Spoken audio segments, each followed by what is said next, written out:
When you went on your first camping trip, you probably did like everyone else, where you gathered a bunch of odds and ends in terms of gear from friends, family members, took, your very precious budget and purchased the rest of the essential with whatever you could afford, hit the trail, had the experience that you had. But probably when you came home, the first thing that you started to do is kind of revisit how the gear that you brought out there, and especially if you went out with people that were pretty seasoned campers, how you could see that their gear was pretty awesome and it made their lives a little easier and a little bit more comfortable, and maybe it made camp a little bit more enjoyable. So you started to do a lot of research about gear, only to realize how expensive gear actually is, good gear, how expensive it is. So then you looked at a bunch of like cheap version of the same gear and probably spent way too much money, more than you're ever willing to admit, on cheap gear, to then realize that it still wasn't doing exactly what you wanted it to do. So then you went back, even though you wasted a bunch of money, you went back at purchasing the right gear slowly, one at a time. And today I'm hoping to save you all the hassle, the hard work, because I want to share with you the gear I wish I would have bought from the beginning. This place is on the map, the adventure map. Welcome to the Marty Morissette audio experience. Let's go. Woo! Welcome back, Outdoor Nation. Super pumped to be here. Hopefully you guys had a wonderful week, a wonderful day. I'm having fun here. It is, we're just around the corner essentially from at the time of this taping, Black Friday. Christmas is coming after that. And I know that for a lot of you, maybe you're looking to buy some new gear with the deals coming up. Maybe you're hoping that your partner, your spouse will, see maybe this video, get a couple of ideas so that she can buy or he can buy the right piece of equipment for you for Christmas. Nonetheless, I've been using, I've had the opportunity to use a lot of different gear, especially the last two summer season, that gear that I've really been bringing with me on every single one of my trips. That I've actually really, really enjoyed. And today I want to share with you, I think I have like 16 pieces of gear that I'm going to share with you that they range a lot in prices, but these are all like staples. I never leave without them, sort of deal. And I know that a lot of you guys are often looking at like, what should I buy? Should I buy this or that? And all of the gear that I'm going to be sharing with you today is all gear that I've been using, like I said, like really in a committed way for the past at least for 2 seasons minimum for most of this gear. Some of the gear I've been using for even longer, and I really, really vouch for. So if you're in the market for any of these styles of gear, I think you're going to find this extremely valuable. All of the gear I'll be talking about, especially if you're on the road, you're listening to this on Spotify or Apple Podcasts and not on YouTube, all the gear will be listed on my website, martymorissette.com/summer gear. All the gear we're going to be talking about, where I'm going to be pulling out of there. And just a little kind of disclaimer, all the links that are on that website are obviously affiliate links, meaning when you buy using those links, it doesn't cost you anything else, but I do get a small commission off of those sales. It's a great way to support me if you wish to. And I wanted to make sure I was transparent with everybody here about that. So let's, without further ado, let's kind of jump into this list here. I've got my computer open. I'll be sharing my screen for the folks at home. So like I said, on my website, martymorissette.com/summer gear. And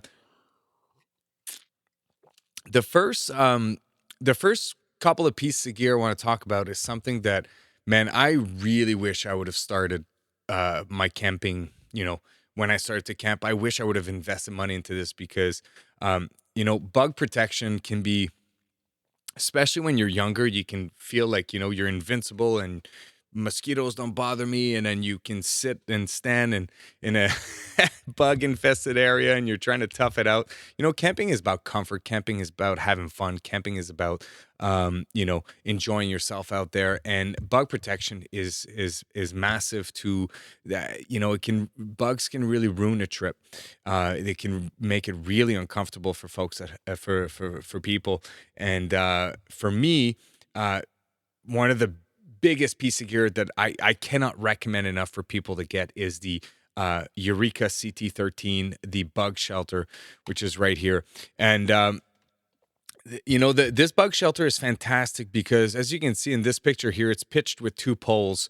But what I like about it is that you can literally just, remove the end poles here and there and just tie it to a tree like you would a tarp. Because this bug shelter, not only is it a bug shelter, it's also a tarp. And that is, everybody kind of needs a good tarp out in the backcountry. And if you don't have a tarp yet and you don't have the bug shelter, to me, I think that buying the bug shelter that comes with the tarp is probably the best thing you could do because you'll have like this one piece of gear that'll serve for two different things. And, this bug shelter here, the CT13, which is the larger version of them all, I think gives you a 9x9 on the ground.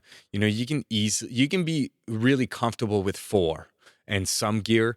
You'll be protected by the wind, by the rain, and then mostly protected by the bugs. And it's super easy to pitch. All you need is 2 trees or 4 trees. You just pitch it out at each corner, and it works so well. It just really makes spending, especially the end of May, early June, when the bugs are at its worst, or, you go out with kids and maybe, my kids, they don't like the bugs. We were up north this summer on the Mississippi River in the boreal forest, and the bugs was really a challenge for them. And to be able to provide them with like a little 9x9, like heaven, no bugs. We can just play cards, cook in there, and just like hang out at the end of a long day on the water was phenomenal. And I really like this piece of gear. Is one of my favorite piece of gear of all time. I cannot recommend it enough. Yeah, I would really highly recommend that. Along with that, in terms of bug protection, there's also the original bug shirt that I really recommend. So when you're at camp and you want to, you set up your bug shelter, that's great. You've got that for you. But when you're traveling during the day and you're doing portages, or even like if you're backpacking in really bug infested times, the original bug shirt makes traveling in the bush when the bugs are unbearable actually not only doable, it makes it enjoyable to be out there in those times. And sure, it's a little hot. Honestly, it's like it feels like you're wearing like a full like a garbage bag over top of you in some sense. Like you'll get pretty sweaty in there, and you got to be careful with like heat exhaustion, especially if it's super super hot. But at the end of the day, it's like, I can't believe I went like 10, 15 years. I went 20 years without having one of those. This really, really changed the game. You put it on before your portages. I use in really heavy bug season. I leave it on all day long. I take the hood off when I need it, put the hood back on, do my things. I get to camp. I already have it on. I'm protected. We set up the bug shelter. Once the bug shelter is up, boom, take it off in there, change. Really, like, I can't, like, that one as well, like, I really can't recommend it enough, because I have seen grown men lose their crap, like lose their mind because of how bugs were bad. And something like this really makes the world of difference. It makes it enjoyable to be out there in those times. So I would highly recommend those 2 pieces of items to protect yourself from bugs, because I much prefer using this to like chemicals that you put on your skin, and then you absorb that in your body, which is not really good. DEET is definitely not good for you. And then also when you're in the water, around the water, that chemical goes into the water. To me, like, these solutions there are by far the best. So really, really appreciate it. The other thing too with the Eureka bug shelter, which I'll get into this as well, but because the way the zipper is set up, you can actually pitch a hammock inside of it. And I'll talk about this in just a little second, because the next item that I want to talk about, I'm kind of jumping back and forth, is the AquaQuest tarp. Having a good guide tarp out in the backcountry is honestly like essential. It's essential because if you're going to be going out, and if you're going out on your own, I can understand that you might not need a tarp, because you're just going to cook in your vestibule, put your food away, go to bed, hang out by yourself in your tarp if it rains. But if you're going to be out with a group of people, having a nice 10x10 guide tarp with enough loops all around it, as you can see, like this tarp, what I like about it is there's a bunch of attachment all around it, which gives you the opportunity to pitch this tarp in whatever configuration you want. This tarp, I've had this one for 3 years myself, used it every single time. I use it in the wintertime. I use it in like all the time. And it's in perfect shape still. And I absolutely love it. Having a nice tarp like this and learning how to pitch it can really, make a rainy night at camp enjoyable with, two, three of your friends where you're just hanging out under a tarp and just, shooting the shit and catching up or whatever. And it just, without a tarp, then everybody's got to go in their own tents and you really lose the community aspect of a camping trip. And a tarp just kind of allows you to be able to do that. So a lot of people ask me which tarp to get. To me, the 10 by 10 AquaQuest tarp, guide tarp is kind of the best ratio for it being super strong and robust. Like I said, I've been using it for 3 years and it's worked really well. And it has all the attachment, like the little loops all around to do whatever configuration that you want. And 10 by 10, just, 10 by 10, 4 people without gear works. 3 people with a little bit of gear works as well. So it seems to be like a good size to have for most parties to go out with, or at least you can bring a few if more than one person has it. This, I relied on my buddy Pierre Antoine for way too long before I bought mine. And ever since I've bought mine, I've used it almost every trip, even though he has his as well. It's just super versatile to use. So I love it, love it, love it. Definitely recommend that. The next piece of gear, that I wish I would have bought sooner is actually a hammock. One of the big thing for me when I was 26, maybe. The years are all merging together now, but when I think I was about 26, 27, I got hit by a car on the road when I was riding my bicycle. So I was riding back from work on the road with my bicycle, and at an intersection, light was green. I go through the intersection, and then it was kind of bumper to bumper traffic, and one of the car just decided to turn into the intersection, but I was already halfway through the intersection, and the way that, the person accelerated, it felt like she was just annoyed that she was in bumper to bumper traffic. So anyways, long story short, I didn't hit her. She ran me over essentially. So I roll over top of the hood and just kind of bike went one way, bent in half. I tumbled the other way. I was pretty lucky in the moment. Like I didn't get any major injuries, but it wasn't long after the event that I realized how much my lower back got a pretty big hit out of this once the adrenaline kind of settled and all that. And sleeping on the ground, and even before that, my lower back was always, pretty fragile. But my lower back has just always been kind of a mess since. Now, fast forward, 9 years later, I'm still sleeping on the ground in a tent. I love camping. I just can't get enough of it. So like I'd make do with it. But even though with really good sleeping pads and good sleeping techniques, sleeping was always been a bit of a challenge for me until this year. I tried the hammock gear, a gear like a hammock from Hammock Gear. It's the Circadian hammock. Full transparency, they sent it to me. I reached out because I wanted to try it out. And I don't have a ton of experience with hammock, but I can tell you that I've absolutely loved my experience with this one. Really, dude, for anybody who doesn't like sleeping on the ground when they're out camping or go camping and just kind of makes do with it the way I have, maybe you wake up, you're stiff, you're sore, which was one of my biggest issue. Maybe you just don't sleep very well. The hammock for me like gave me a whole second breath of like being able to go out. Like it's just like I'm so thankful that I tried a hammock this summer, because I went from like sleeping on the ground and waking up stiff and waking up 3-4 times a night because my arms would go numb, so I'd turn over and then sleep on the other side, my other arms would go numb, and just kind of continuously flip like that, to being able to spend a full night without interruptions, without having to get up or wake up at all from discomfort, and waking up without my back and my body being stiff. This was just like this thing this year was just a major game changer for me. And like I said, I don't have a ton of experience with hammock, so I can't really tell you which one to get. But the Circadian hammock from Hammock Gear worked really well for me. If you're looking into getting into hammock camping, make sure to do your research in terms of like how to use it, how to pitch it. It does require, and that's the most important thing I have to tell you, is that it does require a learning period. Like you're gonna have to figure it out. It won't just like happen perfectly the first night. Like I had to sleep in mine like 3, 4 times in my basement here to test out different pitch ways to pitch it and all that.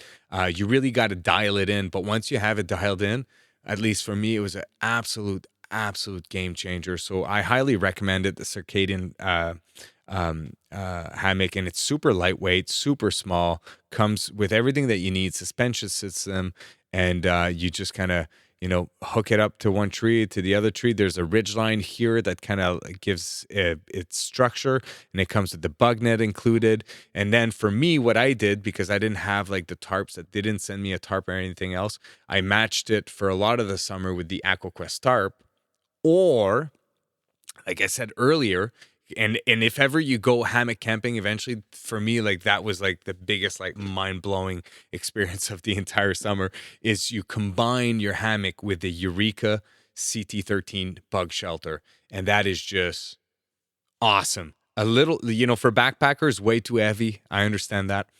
But for but for canoe campers, this is heaven, because you get the luxury of sleeping in a hammock, but you're within a 10 by 10 bug shelter area. So when you get, you finish your long down the water, you can go in, you can get changed in a place where there won't be any bugs, because changing in a hammock, honestly, it's next to impossible. So you do have to kind of change underneath your tarp, and if there's bugs, you kind of have to deal with it. But with the Bug CT 13 bug shelter from Eureka, you can just have both, and it's awesome. And the way it works is that at the end, there's like a triple zipper. So you can actually like kind of allow for your suspension to go out to the trees, and then still zip on both sides and just unzip it. It's fantastic. Go check it out. Highly recommend that combo. If not, with the 10 by 10 AquaQuest tarp, it worked really well for me as well. Okay, moving right along. Still in the kind of the concept of comfort. One of my favorite gear of all time, and nobody uses it. And I've made a couple of videos about it. I talk about it all the time. I still see very few people using it, and that is for me the Thermarest Trekker chair right here. And the Thermarest Trekker chair, I've tested it out. It comes in 2 different sizes, in the 20-inch or the 25-inch. And, that's really to accommodate most sizes of sleeping pad.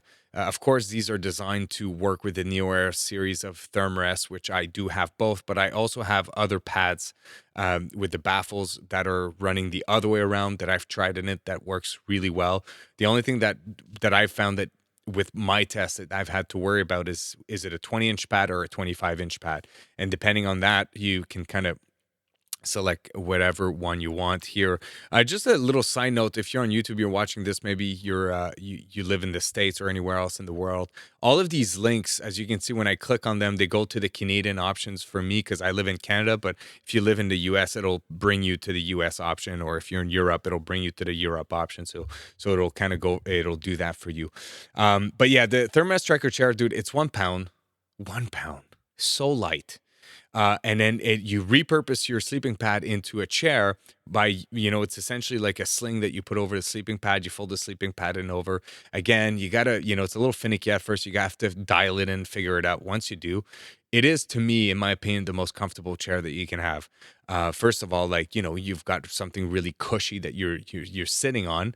And second, one of the biggest thing that the biggest complaint about camp chairs usually is how cold you get in your chair, because there's no insulation in a chair. Usually, if you have any other camping chair, usually your butt gets cold a little bit. So people put an ass pad in there to kind of keep your butt a little warm. But this, dude, this is literally your sleeping pad. So if you like, when you use it, like I have my winter version of this with my Thermarest, and with the R value is like 6 point. It's the warmest. It's very warm pad. You can sit in a snowbank with this and you're warm. If there's a wind and on your back, you don't feel it because it's a full sleeping pad behind you. It really, like, the warmth that you get and the comfort that you get from it, personally, it's a game changer. And it's only 1 pound, and you repurpose something that you're already bringing, which is your sleeping pad. It's like the oldest model, like, my cousin and my friend Guillaume, and I've seen people use a version of this like 25 years ago from Thermarest. It just never picked up. And honestly, I don't know why. This is an even, better version, super lightweight, super durable, protects your pad underneath it. I don't think that you have to worry about it. I've been using it for 3 years now, never punctured a pad at all. And even, if you puncture a pad, repairing a pad in the field is from a puncture is really not, it's not the end of the world. But I've never had any issue. Love that chair. Really, I really recommend it. This one is like, I never leave without it as well. Now, the next kind of part of this whole kind of gear that I wish I would have bought sooner is more around cooking. Cooking for me in the backcountry is something that, once upon a time I didn't care at all. And now it's something that I actually care a lot about. I think it's a great way to create a sense of community when you're out on your trips with the rest of the folks that you're out there with. It brings people together. I love doing communal meal plans together so we can all kind of work together and at prepping some really good food. And there's something very romantic maybe, or something that I really appreciate, being able to eat real good fresh food on a fifth day of a canoe trip. You know what I mean? Like you're like 5 days deep into the bush, and then you just like you manage to be able to cook some really nice food instead of just eating freeze-dried meal foods, which I don't have much issues with that either. It's just like there's something really nice about being able to do that. And some of these items that I'm going to show here are some that have given me the opportunity to do that. So for a lot of canoe campers or campers out there, even if you're car campers, having a nice grill for your to cook over top of the fire is something that I don't know, for me, I've tried many different kinds of grills. I've purchased many ones, but BDQ here, a barbecue, sent me. Oh, yeah, my internet is set up in French here. Actually, let's see if we can change this. If you're watching here on YouTube, the shared screen, there we go. Let's put it in English. Boom. The BDQ stainless steel ultra compact portable lightweight camping grill. I love that grill. It packs up to about this big. It's a cube about this big. It's not the lightest. I mean, it's stainless steel and there's a lot of metal to it, but it's also like not crazy heavy. But like if you're looking for something ultralight, you're just not bringing a grill, let's be honest. But I love how it's compactable and how you can unfold it to use. Like, look at the size of this thing. There's a full on 10-inch skillet, and next to it, probably a 12-inch pot on it. You can easily put. It comes in a little bag like this when it's all packed away. Look at how much food you can put on this. Like, look at the size of the steak, halves of peppers, a little bit of bread. I love how this whole thing kind of unfolds and then boom, opens up one other step, and it gives you so much room with adjustable legs on 4 legs. Gives you so much room to actually be able to have a real fire underneath. Because I find a lot of the grills, the legs are just so short most of the time. So you can actually have a fire underneath, and you can actually have more than one piece of steak on it. It's just this big. Fantastic grill. My favorite grill for the backcountry ever. Love this thing.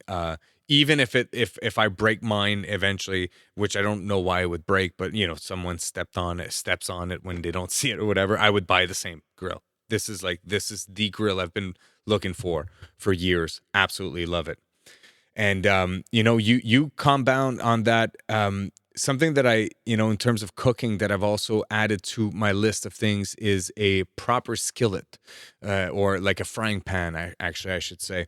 And that really I've tried only one or two in the past, but what I've found is the GSI frying pans to work the best at 25 centimeters. I think it's 10-inch, which is the size that I just really enjoy myself. There's nothing special to it. It's just a frying pan, stainless steel with a non-stick bottom. You can fold the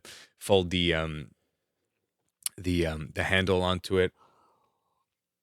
I've used mine on the fire. It's all black and pretty used by now. Used mine on the fire. I've used mine on my stove. It works really well. I love it. Honestly, like a frying pan just allows you to do so much more cooking. And if you're looking to step up your cooking game and all you have is pots, really like a frying pan is a great way to step it up. You can make pizzas in this. You guys have seen my famous like non pizzas, or you can make like fajitas. You can make whatever, like you can fry vegetables in there. It's just an awesome piece of gear to have for your kitchen in the backcountry. And I've always been super satisfied with the GSI pan. So check it out. Then along with that, and I only got this last year, actually a year ago today. And it's one of those utensils, and I really wish I would have bought a long time ago, because I've tried to, and they are the GSI Outdoor pivot tongs, and they are great. They're great because they fold on themselves. They're very small, very lightweight, pretty durable so far. I have no issues with it.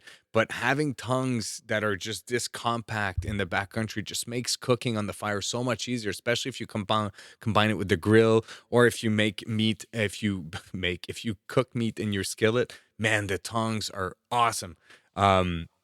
It's super not necessarily, but like for me, I already had the spoon and the spatula, and the tongs was just like an amazing add-on to the whole kit. Like I said, if you're into cooking, you want to try more cooking, this is the way to go. The next two items work really well together. It's, if you're a coffee lover like I am, having a nice coffee mug is great. I drank my coffee in a little, stainless steel or a little titanium mug forever, and the coffee goes cold so fast. So eventually I got fed up with that, and I decided to buy myself a mug, but I wanted a pretty lightweight mug, but also like a mug where it would keep my coffee in the morning a little warmer, and if ever I spill it, it doesn't spill all over me or in the canoe. So I landed on the GSI Infinity backpacker mug. It's a coffee mug. I love it. It just works well. You can spill it, it can fall over at the bottom of the canoe. Nothing spills. It holds up pretty well. I don't know. What else can you say about a coffee mug? I like it. If you're looking for a backpacking coffee mug, that's the one that I've enjoyed. But if you tag that along with the GSI Java Drip, which is essentially my preferred way to make a coffee, which is just an ultralight, reusable coffee filter, drip filter, pour on top. I love this. You can bring nice grounded coffee beans. You put it in there. You pour over top your hot water into your mug. Now you've got really nice coffee. You're moving away from the instant coffee. I drank way too much instant coffee for way too long camping. This is unnecessary. This Java Drip there weighs nothing. It's fantastic. And to clean it up, honestly, like coffee grinds. Anyways, coffee beans, once they're used, it's like we put this in the compost all the time. It composts really, really easily. You dig a little hole. You can just dig it a little hole in the ground. You put it in there. Tap it over, super easy to dispose. And then just with, your water bottle, you can just kind of rinse it. And I personally don't even rinse it. I just shake it out for the whole trip, and I reuse it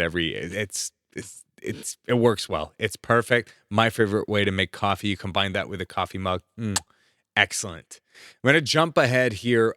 Also for, before I go into the headlamp here, but having a kettle in my cook kit, in most of the camping pots, you'll have like 3 different kinds of size of pots into one. What I usually do myself is I remove the smaller version, the smaller one of the pot, and I put a kettle in there. And I got the kettle because, especially in the wintertime when you boil a lot of water and you melt a lot of snow, I just really appreciated having a nice little spout, so that it's not as dangerous to pour the hot water. And from that moment on, as soon as I got mine, which is very similar to this, I've always been using it, like summer, winter, all the time. If you're going to be boiling water, having a nice little spout to be able to pour it out of just makes it so much safer, especially with kids around. And it's a piece of item that I use all the time. Like in my kitchen, like that's what I use all the time. I use the bigger pot in the frying pan. It's a great combo of them all. Absolutely love it. It just works really well. Now, in terms of a headlamp, a lot of people ask me, like, what's the best headlamp that you can buy and all that.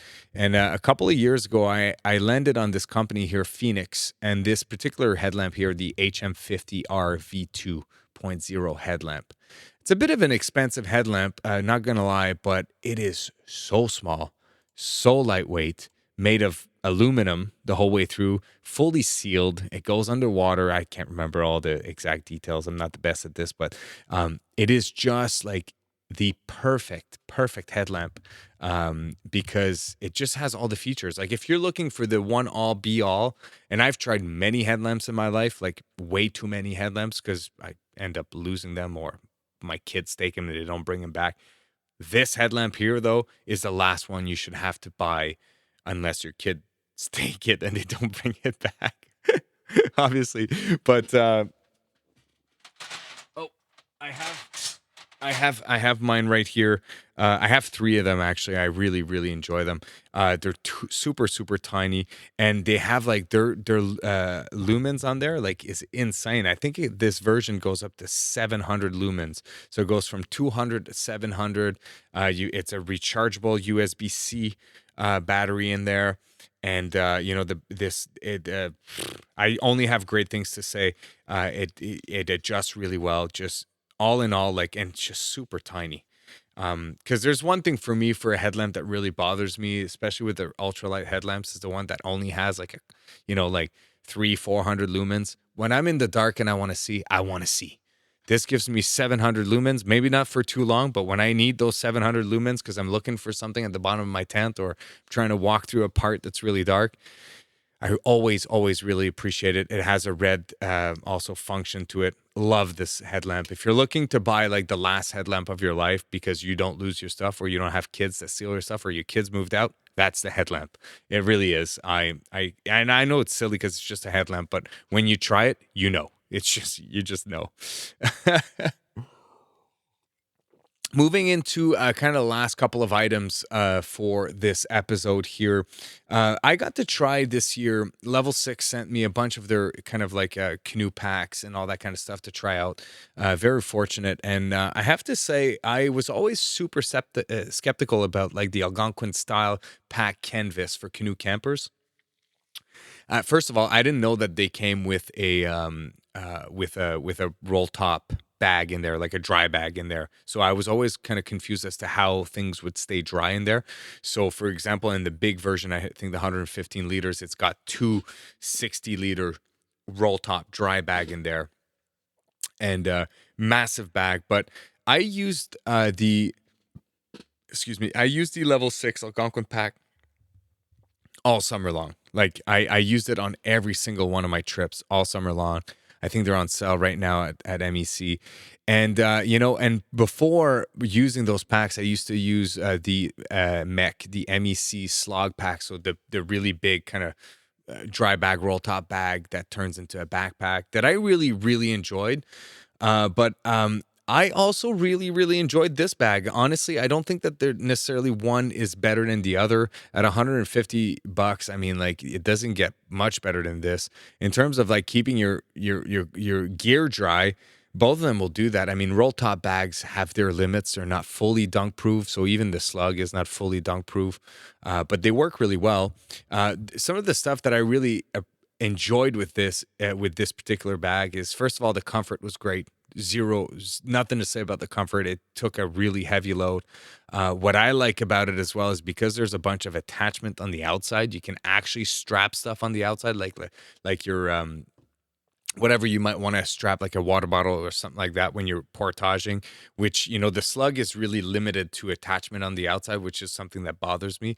The other thing too is that the flap on top, it's hard to explain, but it's like, it's like a bag with a big flap on top with 3 buckles.